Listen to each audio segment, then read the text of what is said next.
नमस्कार ओडियानी किचन में आपण मानक स्वागत। आज आम बनैबा मार्केट परिका खास्ता गुलुगुला।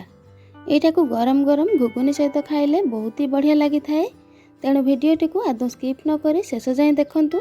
जदि भिडियोटी संपूर्ण देखि सारिबा परे पसंद आसिला ताले गोटे लाइक करंतु। चैनल नुआ हेतिले चैनल को सब्सक्राइब मध्य कर दियंतु। तेबे चलंतु डेरी न करी आज रेसिपी स्टार्ट करिबा। गुलुगुला बनैबा पई मैं एठी 2 कप अटा नेइची। सेही सेम कप रे मैं एठी नै जाइछि गोटे कप सुजी। एबे सेतरे स्वाद अनुसार टिके लूण पके दबा। एठी मु 3 चम्मच चीनी को ग्राइंडिंग करके नै जाइछि। एठी भलो फ्लेवर पाई मु गोटे चम्मच पान मधुरी देइछि।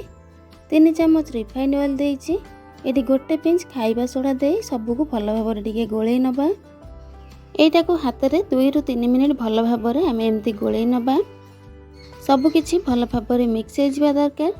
देखंतु एम्ति गोळेई सारिबा परे यार कलर एकदम चेंज हो जाइछि। एटा को भल भाबरे गोळेई सारिबा परे एम्ति हाथ रे मुठा करिवे। जदि एटा एम्ति टाइट हे कि लड्डू भଳି रहउतिबो ताले जानिबे गुलुगुला पई एटा एकदम परफेक्ट हेछि। एबे हम सेतरे अल्प अल्प पानी देई ताको एम्ति गोळेई नबा। एटा को एम्ति चकडिबेनी खाली हल्का हाथ रे एम्ति गोळेई नबा। गुलुगुला तयारी करिया पई जे कोनोसी गोटे मेजरिंग कप रो निहाती आवश्यक अछि। देखंतु मु एठी जो कप रे सुजी आ अटा नेइथिली सेही कप रे मु पानी नेइची। एबे सब को भलो भाबरे गोळेई सारिबा परे एटा गोटे डो फॉर्म को चली आसलानी। नॉर्मली हमें रुटी जेमती बनांती सेमती एटा को बनेइबा, किंतु रुटी थारो एटा टिके नरम रहइबो। सब को भलो भाबरे चकटी सारिबा परे एबे ताको हमें कवर करी 15 रु 20 मिनिट पई रेस्ट दबा। देखंतु अटा चकटा रे मोर एठी गोटे कप पानी रु गोटे चम्मच भलिया पानी बळिची। एबे 15 रु 20 मिनिट परे हमें कवर खोली हाथ रे तेल लगे आउ टिके ताको भलो भाबरे एम्ति चकटी नबा। एबे आउ थरे हाथ रे तेल लगे से चकटारु एम्ति अल्प अल्प आनिबा आउ ताको गुलुगुलार शेप दे दबा। गुलुगुला को बेसी प्लेन करिबा किछि आवश्यक नाही।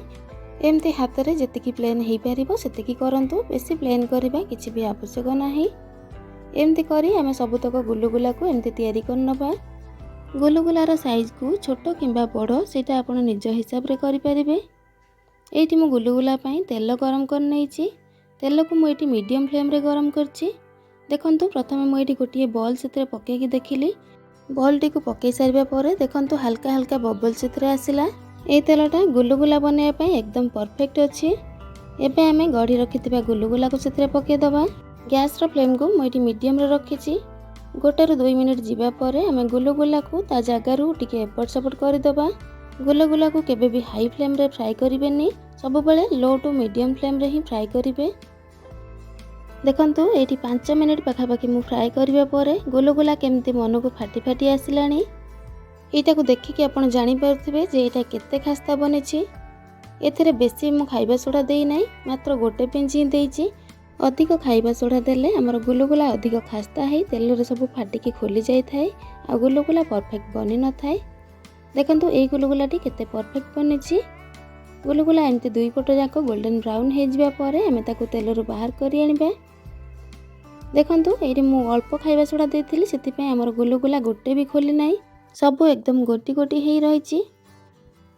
एमितिया गुलुगुला थारे आपण घरे बनांतु आ केमिति लागिला निजर अनुभूति मते कमेंट रे जणांतु। रेसिपी भलो लागिथिले लाइक कमेंट शेयर करिवे। चैनल रे नुआ हेतिले चैनल को सब्सक्राइब करिया पई आदौ भूलिबेनी। आजि पई रहिली। जय जगन्नाथ।